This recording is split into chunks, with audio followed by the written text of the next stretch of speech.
So welcome everyone. My name is Kassam and I'm founder and director of Plant-Based Health Professionals UK. We are really excited for this webinar, which is branching out for us a little bit, but it is highly relevant as we cannot have healthy people without a healthy, sustainable food system. So before we start, just to remind you of the format. So there'll be an approximately 45-minute talk followed by your opportunity to ask some questions. So we've got a new format to the Zoom platform, and we're very grateful to veganfitness.com for providing this for us. So if you want to ask a question directly, then please use the Q&A function and not the chat. So use the Q&A function. You can also post your questions anonymously. So I will get started, and it's not very often you get the chance to introduce your father. In fact, I think for me this is my first time. It is an absolute privilege to welcome Dr. Amir Kassam. He has always been a source of inspiration to our family, and he has given us all his rebellious streak. Our transition to a vegan or plant-based diet really has been a family affair, which has made this journey so rewarding and motivating. All of us have different strengths and experiences to bring to the plant-based movement. For my father, this is his expertise in crop-based agriculture, which has taken him all over the world, where he has worked for national and international agencies, including the UN, NGOs, and various voluntary organizations.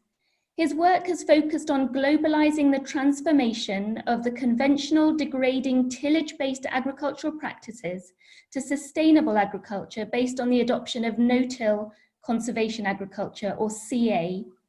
He has never shied away from the inevitable opposition to this paradigm shift, because at the core of his work is the desire to improve the livelihood of farmers, alleviate poverty, and end food insecurity. So with that, I will hand over to Amir Kassam. Hello, everyone. Thank you most kindly for attending this webinar. We'll be talking about sustainable agriculture for a plant-based food system.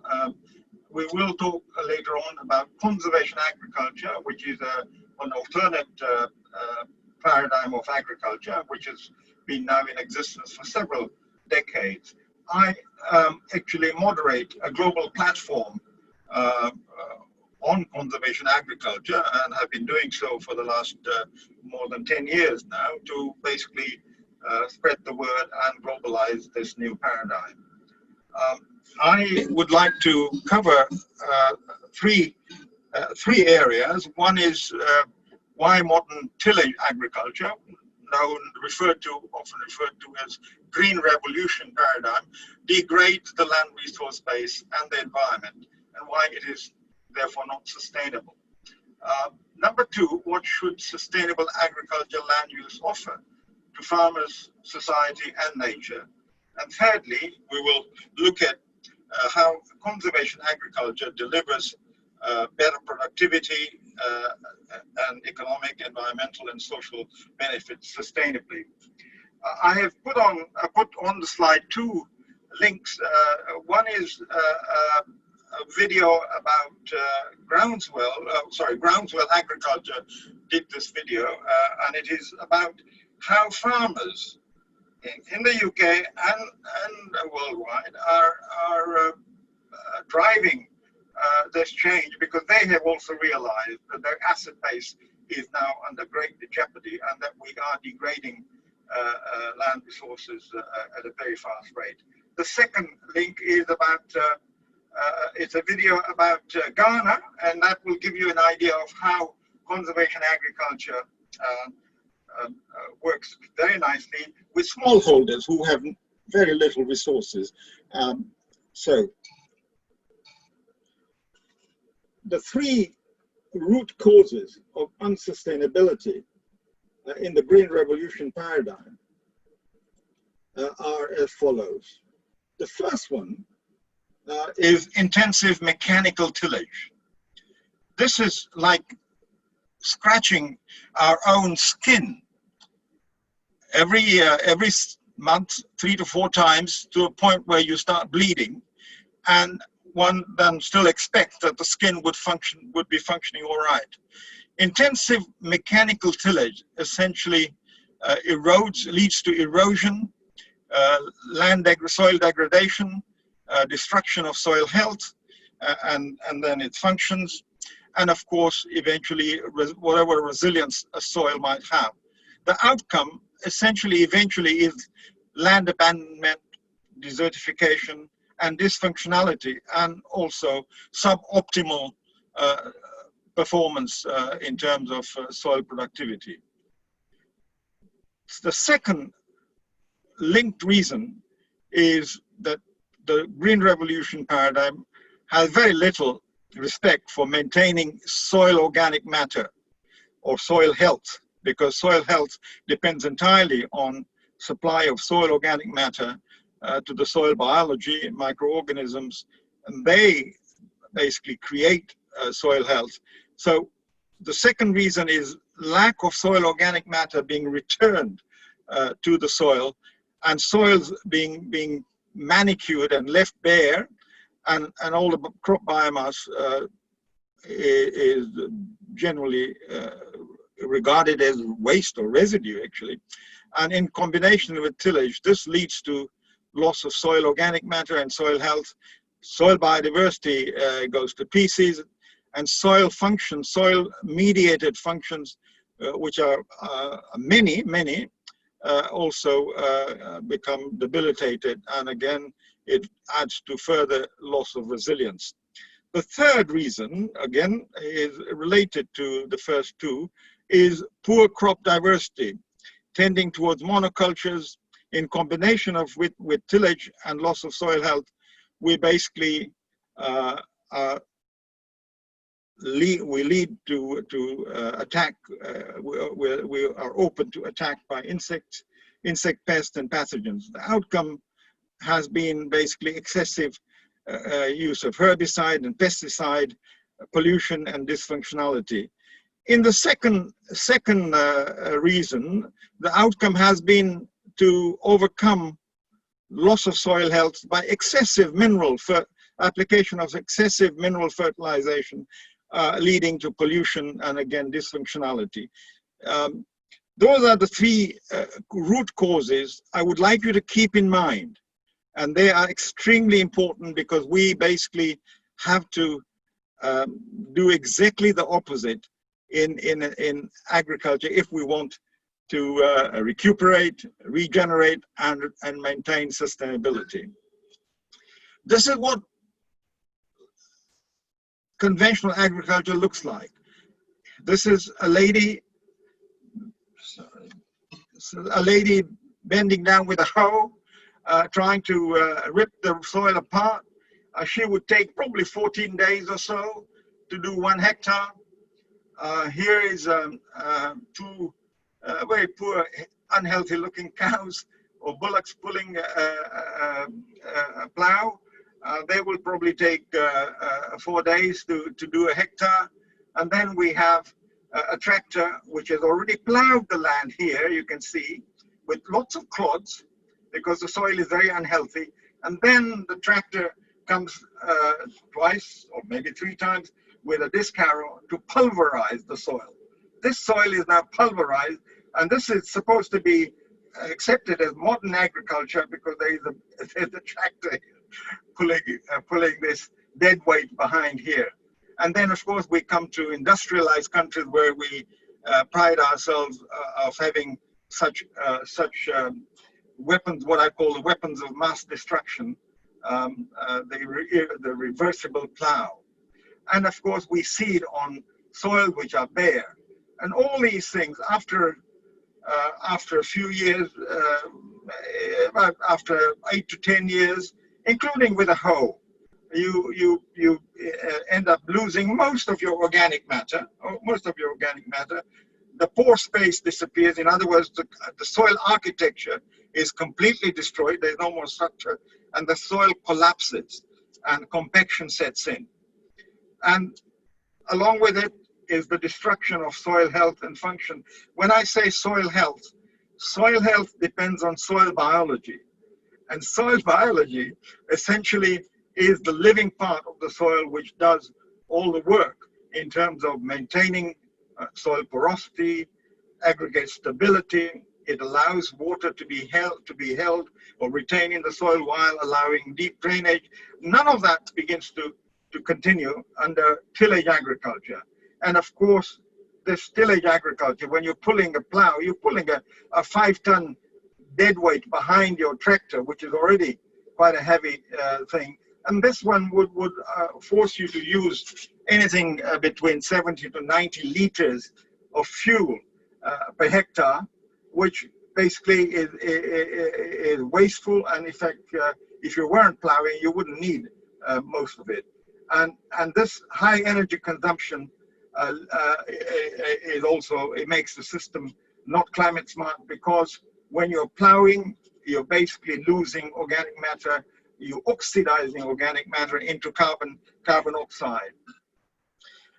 And this is the picture I would like you to keep in mind, that underneath every plowed field, after a few years, you have a plow pan at 30 centimeter depth. This is a concrete, almost a concrete layer. It seals the soil from anything coming down from the top. In between the topsoil, which has been pulverized, powdered, ready to fly if there is a gust of wind, or ready to seal after being hit by raindrops. And in middle, you have compact layer. So you can see that modern agriculture, mechanized tillage agriculture, creates a soil which has got 3 seals: the surface seal, the middle seal, and the bottom seal. Very little chance water has to penetrate and move down and function. And you know, like somebody destroying your own house every 3 months or 6 months, all the architecture in the soil has gone. All the biology has disappeared. Nothing, no living organism wants to live here anymore. And this is what's happened over centuries throughout the world. This is the map of soil degradation, agricultural soil degradation map, which shows how we have degraded all our agricultural soils just about everywhere in the world. The degradation is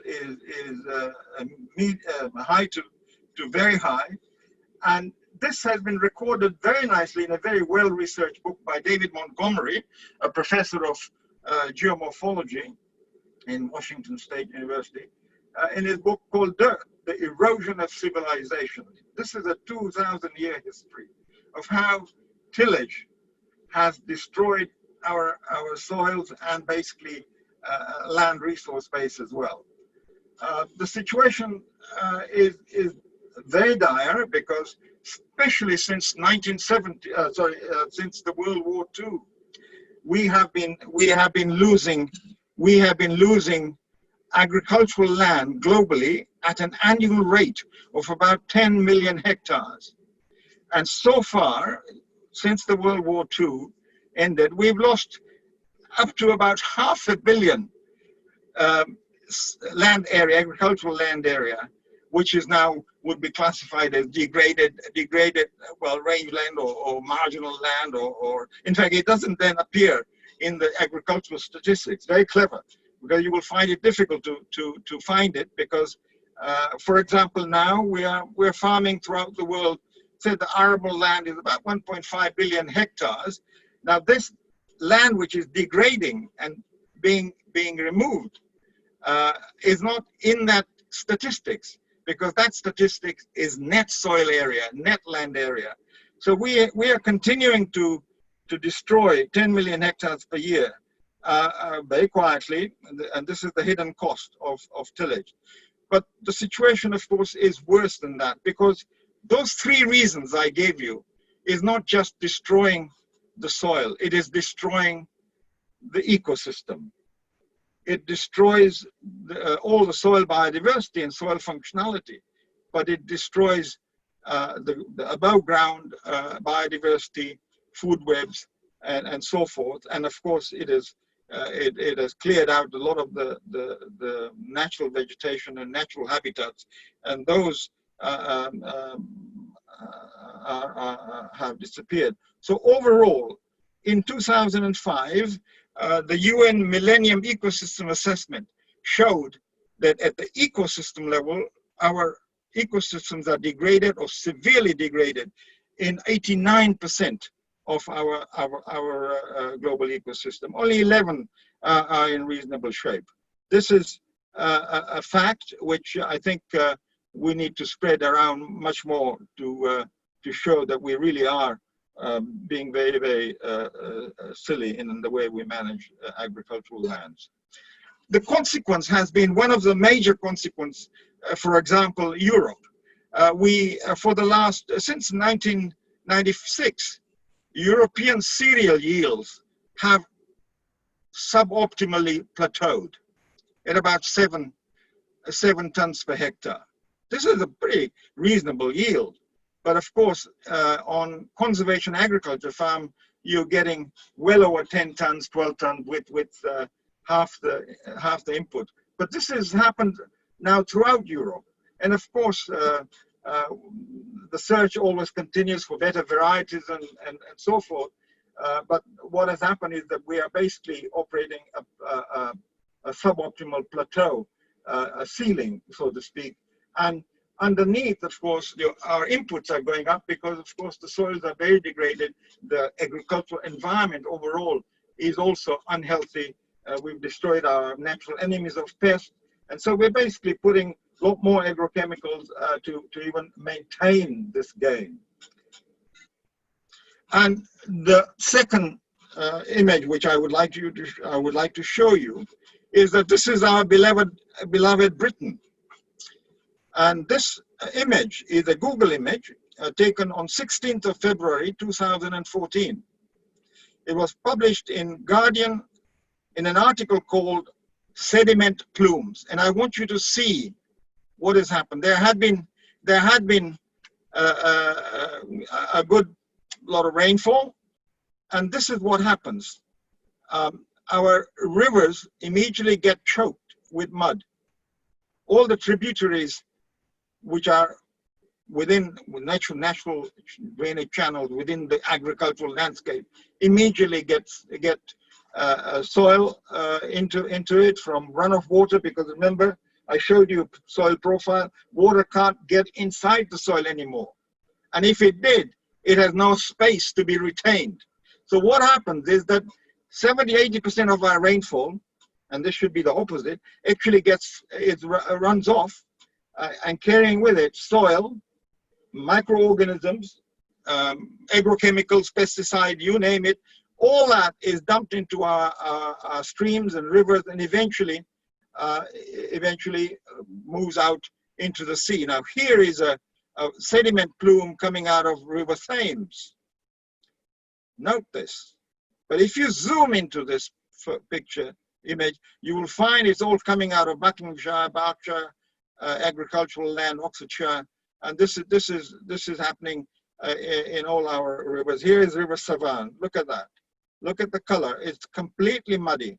And here is River Thames passing by Parliament, where the parliamentarians are very busy, probably discussing regime change and not noticing all the mud, all the very valuable topsoil, and all the agrochemicals which we have applied, that expensive agrochemicals, are leaving UK into the sea. Eventually, of course, what happens is, and this has happened in many places in the world, we eventually create dead zones, and so eventually this area may eventually become dead zone once it passes through the threshold, like the Mississippi, like the Gulf of Mexico, pretty much a dead zone with all the pollution coming out of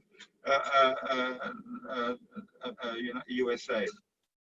So the consequence of tillage agriculture, I would like to summarize: for agriculture, for farmer and society, high production costs, lower farm productivity and profit, suboptimal yield ceilings, poor efficiency, very poor efficiency.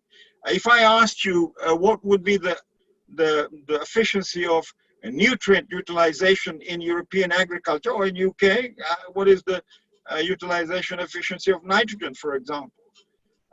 You will be surprised if I said it is about 28 to 29%. A third is lost into our water system. A third is volatilized into the atmosphere. This is the agriculture we accept, and I've often questioned why. And same thing with water. The effective rainfall should be 70, 80, 90%. In other words, up to 90% of the water should be getting into the soil, retained into the soil, down to the aquifer, and we would have regulated stream flows and river flows. We get nothing of that. All the rainfall basically runs down. So we are operating a degrading cycle, and we are operating an agriculture which is not smart, in other words, not climate smart, not adapted to climate, nor is it able to mitigate climate by reducing its emissions. For landscapes and ecosystem and society, we're basically dealing with dysfunctional ecosystems, and this is why we're getting our floods galore. 1.5 inches of rainfall overwhelms our landscapes, and we get all the water running from the uplands right down to the bottom areas where traditionally villages are located, and they get basically flooded.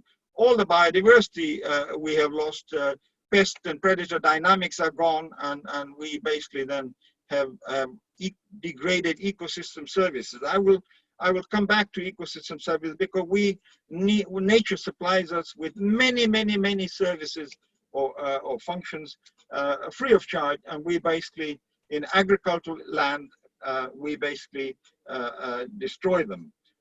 For example, water, carbon, nutrient cycles, suboptimal water provisioning. For example, water. Our water system, in fact, agriculture is the biggest polluter of our water system. And in the UK, it costs every family about $1,000 to keep our water system clean from agricultural pollution. And this is how society is paying these environmental costs. So high environmental costs to society, and unfortunately, our nutritional quality of our foods are also affected, because recall that if a plant is growing in an unhealthy soil, it's lost all the relationship with the microbiomes of the soil.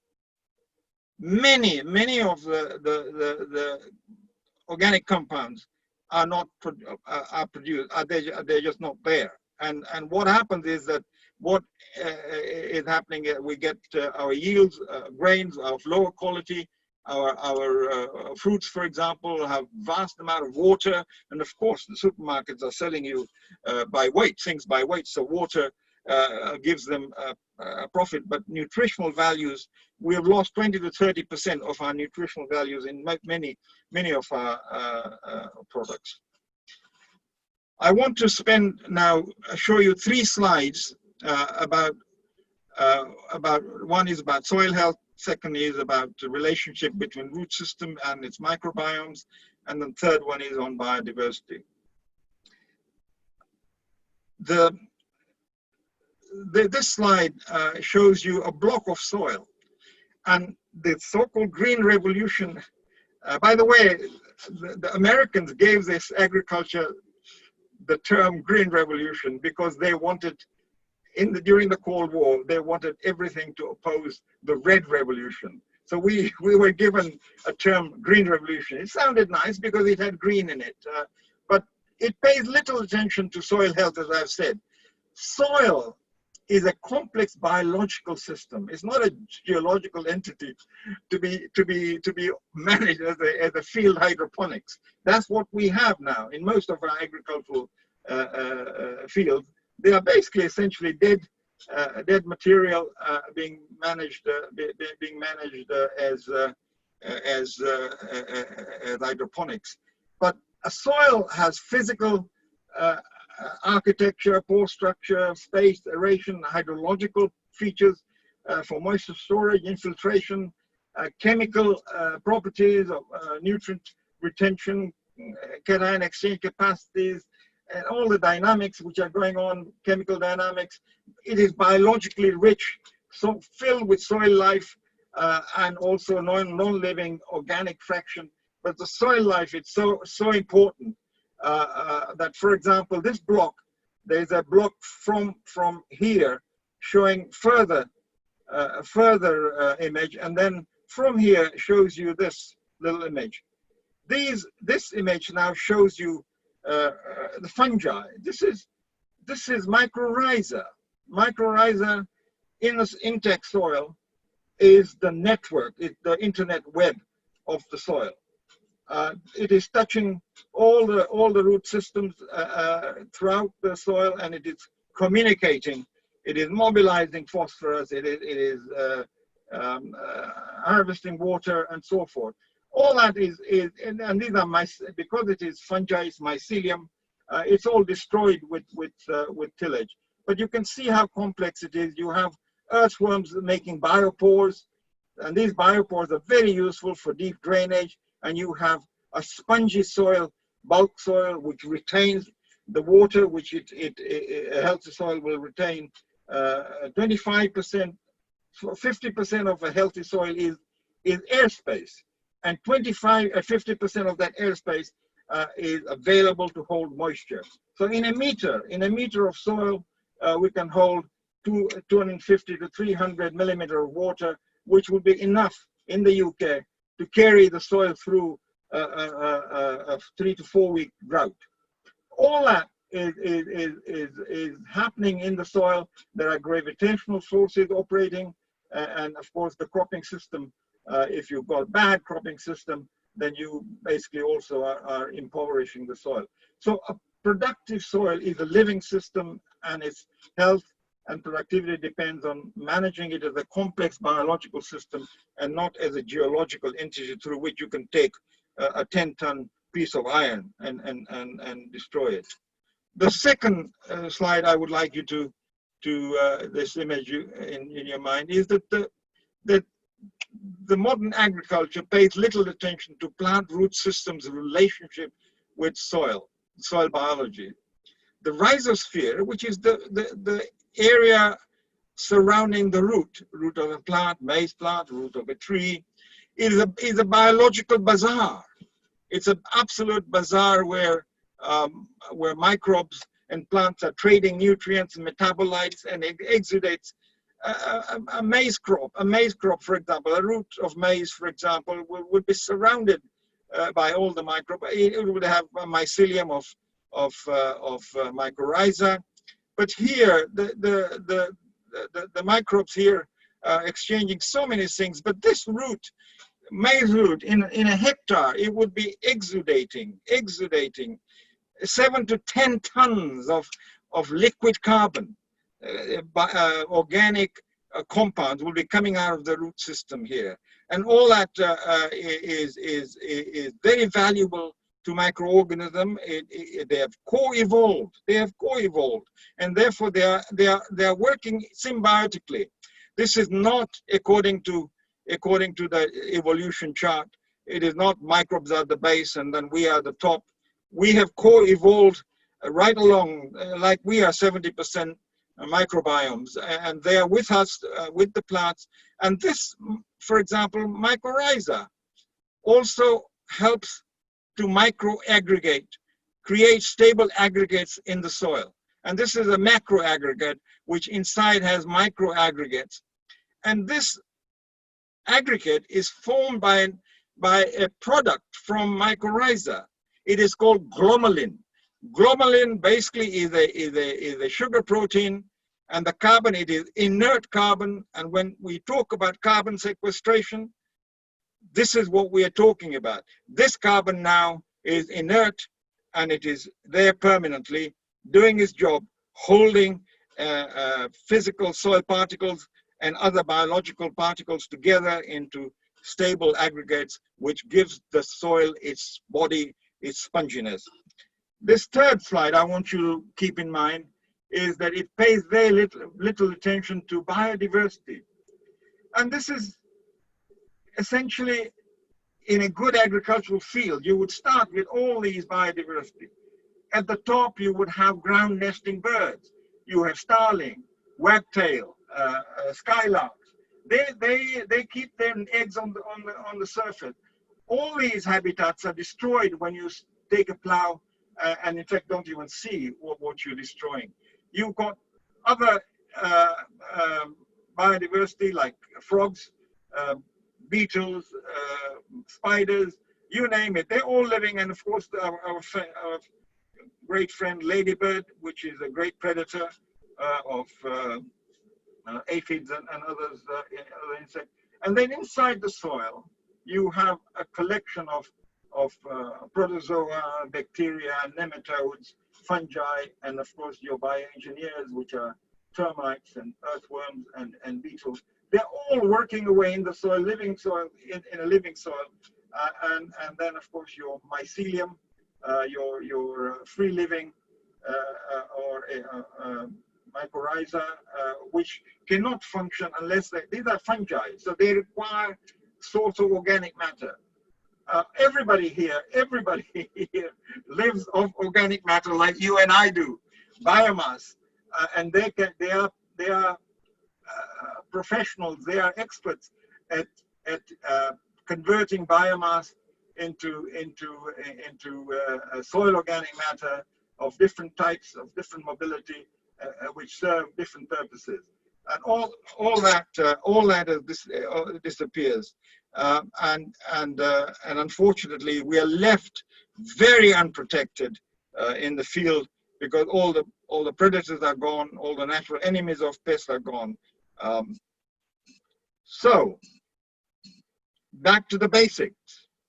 Thus, what is needed is for agriculture to go back to the basics and learn how to take care of soil and landscape health to underpin ecological and biological sustainability of our production system. These are just not there. If I asked you, you should tell me what are the ecological underpinnings of our modern tillage agriculture. And of course, I teach at Reading University to postgraduate students. I ask this question to the students, and very rarely they can answer me, because there are no ecological principles underpinning modern agriculture. And it is this core objective that can and is being met with alternative paradigm of conservation agriculture. I must rush. It offers multifunctional agricultural land use to farmers, society, and nature, which the green revolution agriculture cannot and does not. So this is what a multifunctional agriculture we would like to have society benefiting from. That agricultural land productivity can be increased to a desirable level, but alongside, we do not lose any of our ecosystem services from that agricultural land. Simultaneously, we want the best efficiencies. That input use efficiency should be as high as possible. And then we want resilience in our landscape. And then we need the objectives of landscape and community to be appreciated by farmers, so that we get our clean water, carbon sequestration, control of erosion, all the biodiversity functioning properly. And we need a capacity to regenerate the suboptimal soil health, and of course also rehabilitate soil agroecosystem which have been degraded and abandoned altogether. These objectives are being met by conservation agriculture. And so let's go into conservation agriculture. Conservation agriculture essentially is underpinned by application of three interlinked principles of ecological sustainability. This is the definition which was put together some 22 years ago by FAO. The three underpinning practices are continuous no or minimum mechanical soil disturbance. That is seeding and planting directly into no-till, until soil, and no-till weeding. This stops degradation and builds soil health and resilience. The second practice is maintaining permanent biomass mulch cover on the soil as much as possible, and using crop biomass, not to call it waste or residue, stubble and cover crop to protect and feed soil life, and this builds soil health, productivity, and resilience. And thirdly, to get the cropping system to be diverse, of annuals as well as perennial. Within annual, you have rotation. Within perennial, you can have sequences and associations. And so again, build soil resilience and productivity. These three underpin production system, and along with other complementary good agricultural practices, we get a very strong, high productive, sustainable, stable system full of synergies. This is the image I carry, one of the images that you get basically with no-till plus organic matter and crop diversity. You get all these weed management, plant insect disease control, nutrient water cycling, soil structure formation into integrated CA system that is productive. And now I'd like to show that, say that CA works because of ecological foundation, soil health biology, plant root system relationship working, enhanced biodiversity, environmental benefits to society, maximizing efficiency, all those things, and output with minimum input. In other words, it is an optimization system with basically good profitability and sustainability. This image is one I often use. This is like a house with foundation. If you have the bungalow, high-riser, detached house, they only are stable if there is a foundation. And this we have in conservation agriculture provided by these three core interlinked biologically and ecologically active and dynamic foundation. And these are the other things which have to happen in the system, which then are possible: integrated weed management, integrated pest management, water management, and so forth. This landscape gives you an idea of what a landscape looks like under conservation agriculture. This is from Costa Rica. A conservation agriculture landscape would look like this. In the UK, we have all bare uplands. They cannot function. Our water towers have gone. The water just woof, runs down here, and if there's a village down here, it floods it. Now, this is the way landscape should look like. Even in the semi-arid, seasonally arid climate, you can produce similar stable landscapes. And this is how CA actually works. You get the earthworms in the soil to be well fed, and they enjoy your biomass, straw, and all the things, grass, whatever you can provide them. And you can put the plow at the service of birds who would love to nest over there. And then here is a relaxed farmer. The people who run Groundswell, John Cherry, who is the lead farmer there, he says that if you like your family, then please practice conservation agriculture, because of course it saves you half the time. So you can spend that time with your family. But if you don't get on with your family, continue to destroy the soil with your tillage agriculture. Overall, these are the benefits. We have increased and stable yields and profit, less fertilizer use, anything up to 50, even more.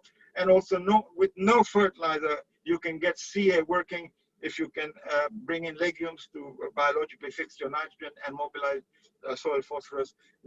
So less fertilizer, less pesticide.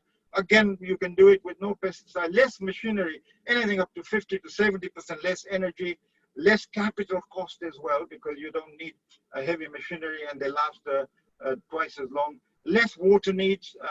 For the society, you can feed more people. There is a lower impact of climate in terms of drought, flood, as I mentioned, and heat stress. Lower environmental costs. Your infrastructure doesn't get destroyed when bridges are destroyed and roads are destroyed from floods.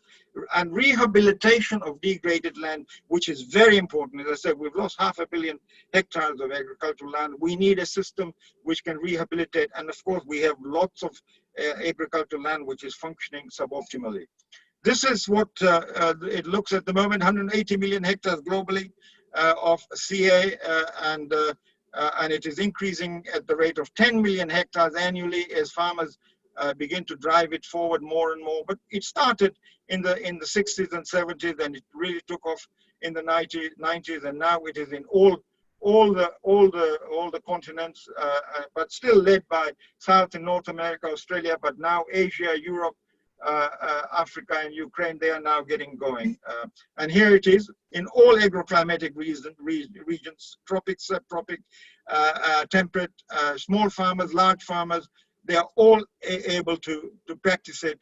And in the UK, we now have 562,000 hectares, about 14% of our arable land is now converted into no-till agriculture. It is increasing at the rate of about 80,000 to 100,000 per year. UK has produced one of the best no-till drills the world has ever produced by weaving, and it is at a disc which is inclined at 26 degrees angle and can work in the wettest and the heaviest soil available. This is what the landscapes look like under CA, well covered with if in the dry season, if you got in Africa, you start with no weeds here, but they get going before the rains come, and they compete with the weed. Here's Paraguay. They do look at that landscape. It's like that one in Costa Rica, all covered. But half the farmers are using horses to do their operation. This is a roller, knife roller or a roller crimper, and they are squashing the weeds, and they will then seed this no-till seeding after that. This is being done by tractor, a drum roller, a small two-wheel tractor, 12 horsepower tractor will with no-till seeder will do the job. Here is a small tractor, big tractor here, and weaving machine here in the UK. These are all machines which will do no-till seeding. Cropping system which are where it is applied, perennial systems, agroforestry, soya, even rice, wheat, vegetables, corn, even potato. UK already now is producing no-till potato in the diversified cropping system. Lots of documented evidence of CA, and books are coming through. David Montgomery, whom I mentioned, produced the second book after that, The Hidden Half of Nature, very good about soil microbiome, soil biodiversity. And now a year ago, he produced a book called Growing a Revolution, entirely based on managing soil and landscape health with conservation agriculture. But there are other books here. I've just published two books, Advances in Conservation Agriculture, which are available, and so forth. And these are for small-scale farmers, large-scale farmers. So you notice that I did not mention farm animals. Animal-based regenerative agriculture argues that we can get manure, carbon sequestration, soil is regenerated and consumes biomass that we cannot. Now, all that can happen in a CA cropping system without any animals. And CA is also known as regenerative agriculture.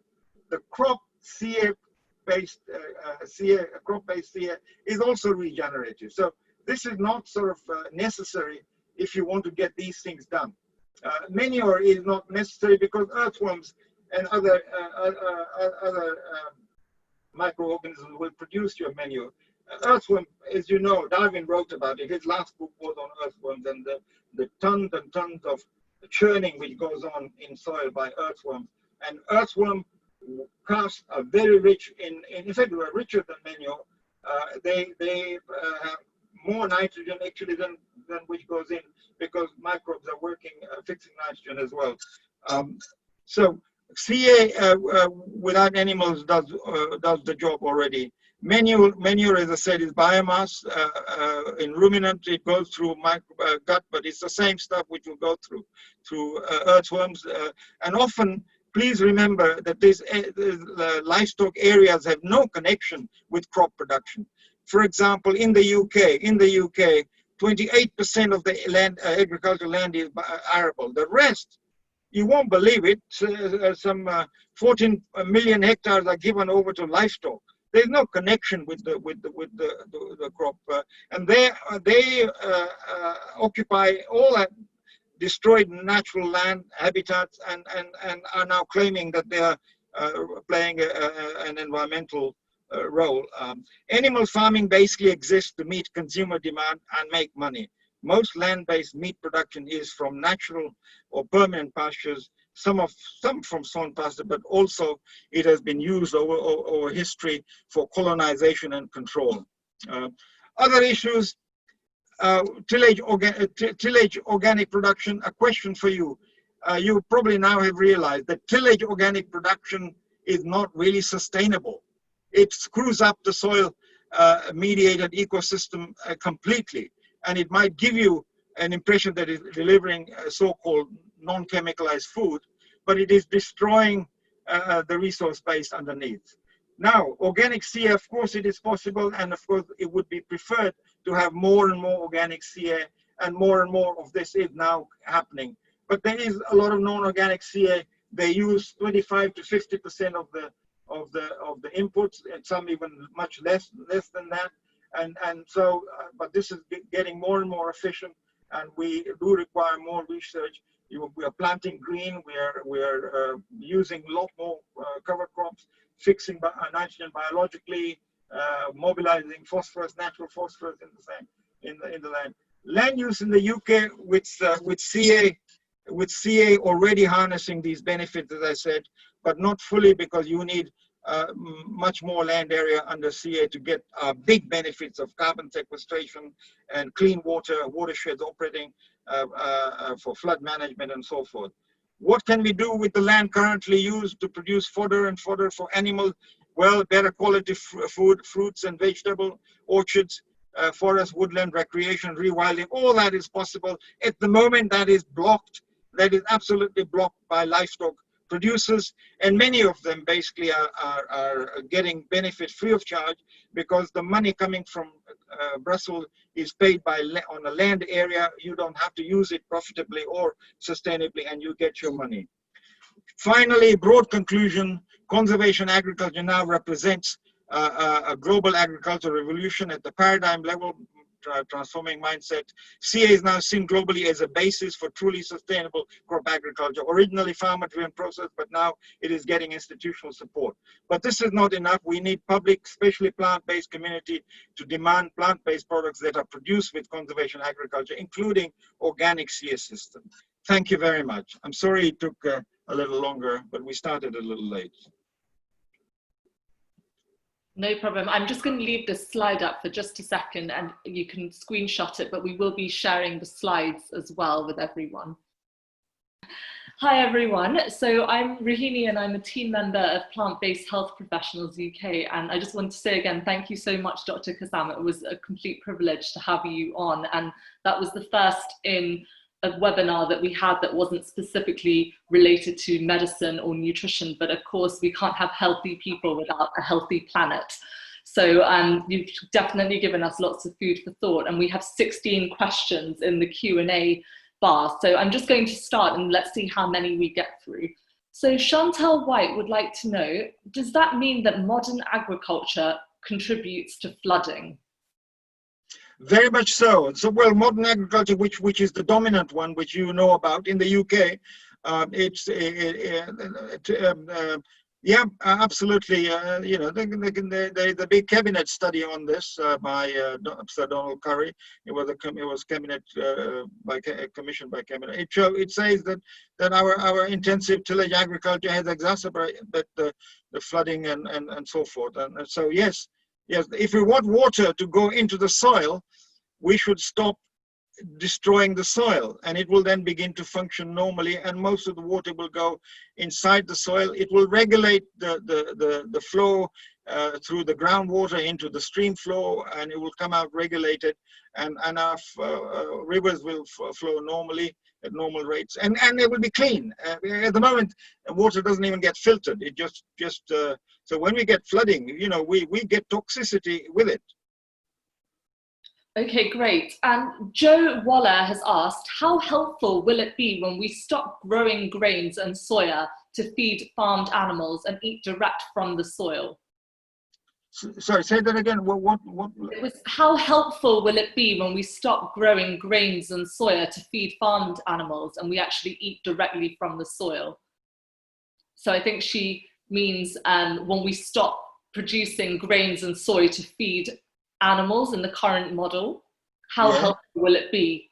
How healthy will it be? How helpful will it be to us? Well, I mean, remember a lot of that that goes into animal. First of all, for human health, I mean, why are we've got 1 billion people starving, and we've got enough food being produced at the moment globally to feed twice the population. And so a lot of that food can go into feeding human beings. Remember, smallholders don't rely on that food. Smallholders, 60–70% of population feed themselves. It's not fed by these large farms which produce, which are known as breadbasket. So if we can use some of that for livestock feed, for human feed, and get rid of our hunger, and the rest of the area, we will stop destroying the Amazon and the Congo and the forest and even forests here in the UK. I mean, if we don't have to think of soybean and maize. I mean, we are using our land here in the UK, which could we are importing 11 billion pounds worth of fruits and vegetable here into the UK. All that can be grown here on the land which is blocked by so-called livestock production, which is very low income activity in many cases. So no, it will help tremendously all round. Now, of course, you might say that what happens to those farmers who are asked to stop? Well, they could begin to use that land differently. I mean, you know, we can grow more wood, for example. We can grow all kinds of things. They could be getting payment for environmental services. For example, if there was a scheme like in Brazil now, there is a scheme called Carbon Baso program. And they are getting now paid for sequestering carbon. So we can be you know, thinking of those kinds of things where, and of course, quite honestly, in some cases, of course, this Brazilian area is being deforested because colonization is still continuing. Animal is our main medium throughout the world by British, by all the other colonials who have used to colonize other people and claim land and grab land and including commit crimes against humanity. And that's what's happening even now here in the Amazon area, as it was happening in Zimbabwe, Kenya, South Africa, everywhere, and to some extent here as well. A lot of those people who are farming for livestock, like corporate sector, they are not really interested in farming. They are in the land value. They smart accountancy and for entertainment and for shooting. So yeah, we could use our natural resources, which are common resources, in a much different way, benefiting people, environment, and nature. Yes. Great. We have so many questions. It's obviously a topic that, you know, people are really interested in. I'm going to ask a question from Gemma Newman, which is that many people say that organic farming is more land intensive. Is this true? That organic farming yeah, overall, I think all meta-analysis, and I'm a skeptic of meta-analysis because it sometimes is, you know, garbage in, garbage out. You know, you get such mixed results.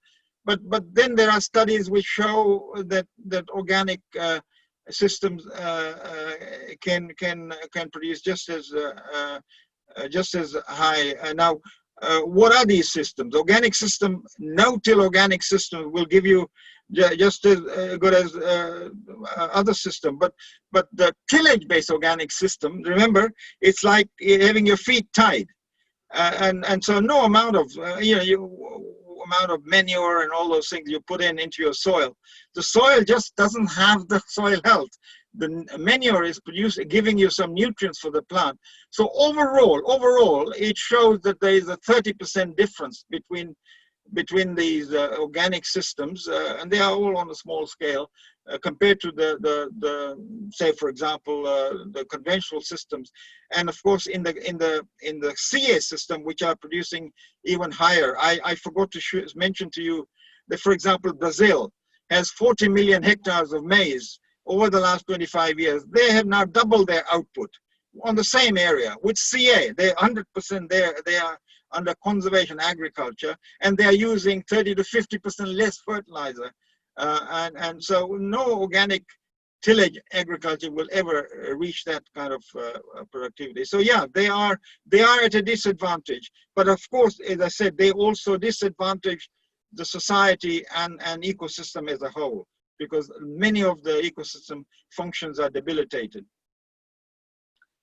Okay, great. So a question that has come up a few times, which is are there certifications for organic CA that people can look for on food products in the UK, or for farms, for example, in the UK who are practicing this? How can people support this? Are there specifications, guides? Oh, yes, we can. And anybody interested in this? I'm the vice chairman of a farmer organization in the UK. It's called Conservation Agriculture for United Kingdom. But Groundswell will be in the 5th year. This year in June, they've cancelled it, so they postponed it to next year. But try and attend Groundswell in Hatfield, North London, where you will see 2,000 farmers coming to attend, and there will be demonstrations of machinery and equipment, all the presentations, and it has got more and more into international. I have made presentations every year. David Montgomery has made UK farmers talk about their experience. Some farmers are now doing it for 15 years, like Tony Reynolds, who was in the last photograph. So so there's plenty. But yes, in terms of sort of manuals and guidebooks, we're still, because it is such a very innovative system that every farm tends to do it slightly differently. So that's why we've got the principles which are universally applicable. And the best thing is to go and visit a farm which is practicing CA, and I can arrange that for anybody who is interested. I normally do hold once a year a field day on a CA farm. We can organize that. Yes. Great. Well, definitely email us if you are interested in that, anyone who's listening. So one of the things that you mentioned in the presentation was about how legumes are nitrogen fixing and we should be eating more of them and growing more of them. What is the role of legumes in the UK to reduce pesticide use? A role of legume in the what? In reducing pesticide use. Oh, a role of legume in pesticide use. First of all, legumes are biological fixers, and they can fix a lot of nitrogen. And if you have them in your system, it adds to diversity. The thing about controlling, managing integrated pest control is through diversity. You break these pest cycles by diversity, by putting in crops which are not suitable for the pest. But if you grow year after year the same crop, the pest establishes itself in that crop. Now, it doesn't have to be a legume, but legumes are a great source of other things as well, like mobilization of phosphorus, nitrogen, and it produces then healthier plants. And that again, healthier plants mean a plant which is self-protecting. So I often say that CA is a self-protecting system, a self-repairing system, and of course it's a regenerating system. So legume offers diversity, and of course legumes are all deep-rooted, and they also then work on the soil to produce a better soil, and then the soil microorganisms are also, play a role in pest management. They are soil pests, inhabiting pests which are controlled by healthy soil, like earthworms will mop up a lot of spores and things like that. Yeah. Great. There's so many comments saying that it's been such an interesting presentation and people have loved it. So thank you very much. This is a question from Despina Marcelou, who's one of our members of Plant-Based Health Professionals UK. So she says, according to Bayer, use of glyphosate allows organic material, nutrients and beneficial insects to build up in the soil, whilst French farmers, Euroactive, for example, that say that the blocking glyphosate will kill CA. So she was wondering about your comments on this. And thank you for asking that question. This is a very interesting question. yes, there is a great deal of concern with glyphosate. First of all, I would like you to keep in mind, we've just finished a Europe-wide survey, or farmer survey, how much glyphosate they use, including conventional farmers. You will, first of all, keep in mind that conventional farmers destroy the soil. They have destroyed the soil. On top of that, you cannot control them. If you ask them why did they plow, they said we want to control. Some will even say we want to eradicate the weeds. You can't eradicate weeds with plows. You basically can keep protecting them. You bury them when you plow, or so they get protected and they can never disappear. So what happens? That the tillage farmers then come along and apply glyphosate, because that's a very powerful. It's a low toxic herbicide, but it's systemic. So so they use more glyphosate than the CF farmer, and this is in Europe. And this is with CF farmers who are not necessarily great at integrated weed management, because with integrated weed management you would use glyphosate only one time, and in fact most CF farmers use it only one time, and in many cases CF farmers are using now roller crimpers, and 2 passes of those, they almost have no need for glyphosate. But overall, at the moment, the way the situation is, CF farmers have now halved the use of glyphosate. For example, Tony Reynolds in Lincolnshire uses only ½ a liter per hectare of active ingredient, whereas the neighboring tillage farmers would be using 1.5 to 2 liters of glyphosate, plus having destroyed the soil as well. Now, there is, of course, a general move in Europe, and the CAP, of course, the greening of CAP. This is another cycle of further greening through we want more environmental services. Is cutting down on agrochemicals. They want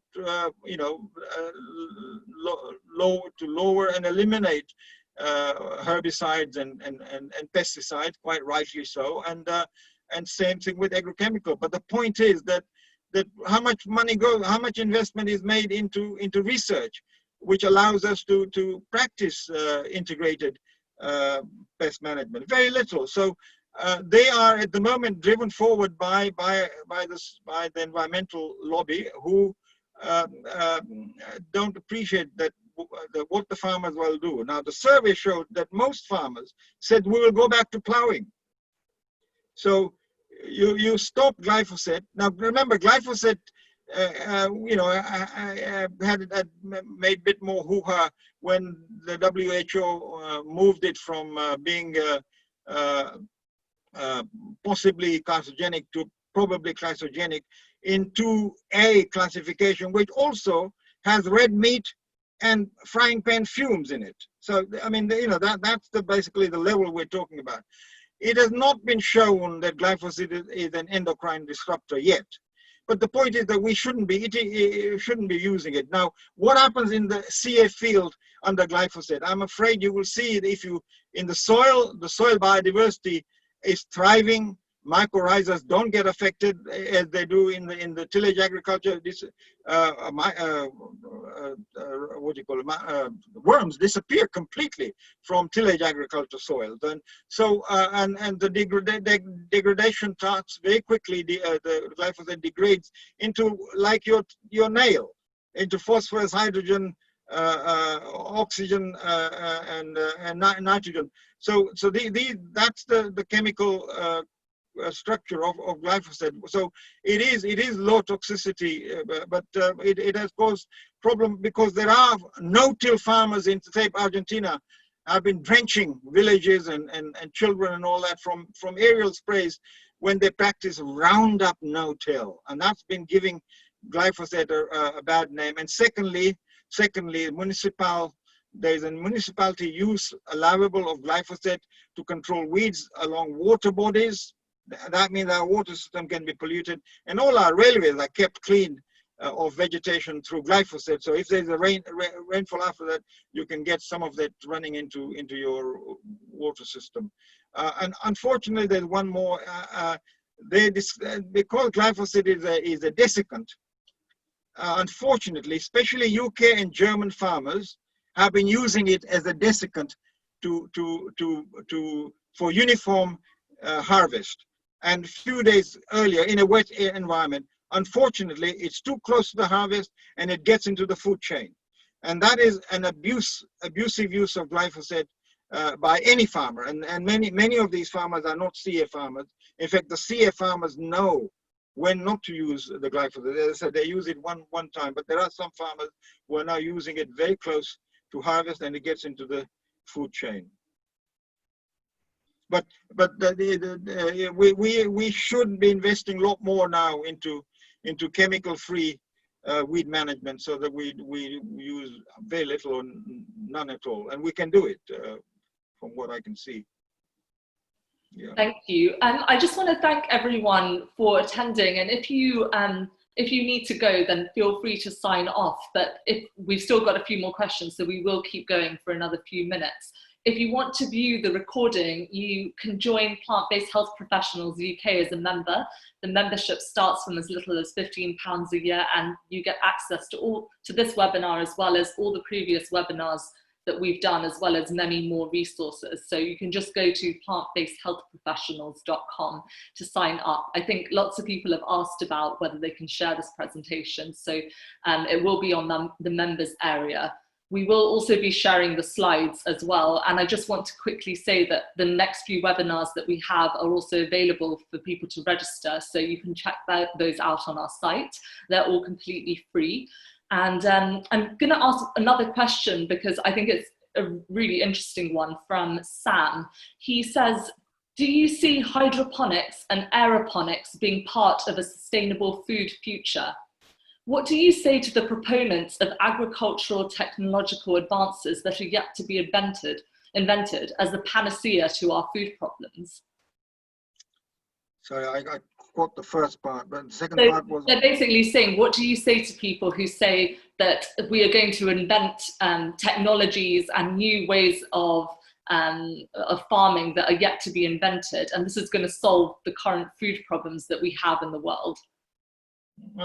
Well, first of all, personally, I don't think that food would be creating a problem. It's the way we are growing it and then using it is creating. I mean,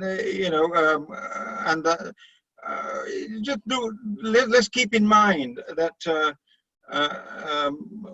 that to keep in another 100 years' time, we would need to produce food to maintain 10 billion population. 10 billion. 10 billion. Right now we've got 7.8 billion, and we are producing 2.5 billion tons of cereals. You can't generate, and then we've got about 500 million tons of oilseed, another 50 million tons of pulses. You can't generate that with any clever technology other than using the land, and of course the artificial product. If that's same, if you have those in mind, I mean those. I mean we can, but I doubt if we can. If we will be needing about 5 billion tons of grain in 100 years' time, and it is just not possible to produce that with some sort of clever technology. What we could do is, as I said, at the moment already per capita basis, on a per capita basis, we've got over 400 kilograms per capita available. This is unnormalized per capita. In other words, for everybody, child, baby, and adult, we've got 400 kilogram per capita being produced. A normalized per capita, in other words, if you take age into account and activity and all that, you need about 200 kilogram to keep body and soul alive per year, if you don't waste anything. So, but we can add a bit more, but you can see how much grain we're already producing, and to think that we want to produce something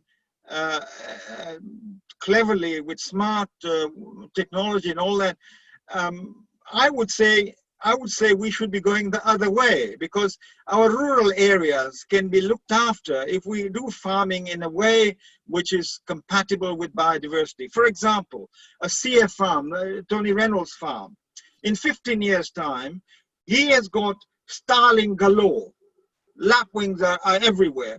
Hares are jumping up and down everywhere. The food chain has been established. The buzzards and the kites are there, back into, and he has all the biodiversity you can think of in the soil.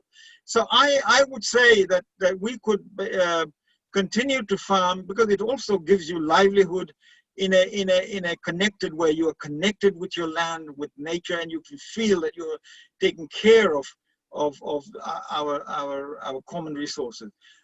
Producing this stuff in a lab somewhere and powdering some algae produce and giving it some artificial flavor, well, I don't know. I mean, I think that that's not really an exciting prospect for, as far as I'm concerned. I would still go for whole food, plant-based, produced healthily and produced with minimum damage to environment, or wherever you can. Be very close to nature as much as possible. So that's my preference. That's a beautiful way to sum up. I think all of us, being more mindful, even people who are plant-based, there's still things that we can do. And thank you for ending on that note about us all getting closer to nature. And we still had 21 questions that we couldn't answer, but thank you everyone who sent those in, and you can email us. Please write to me.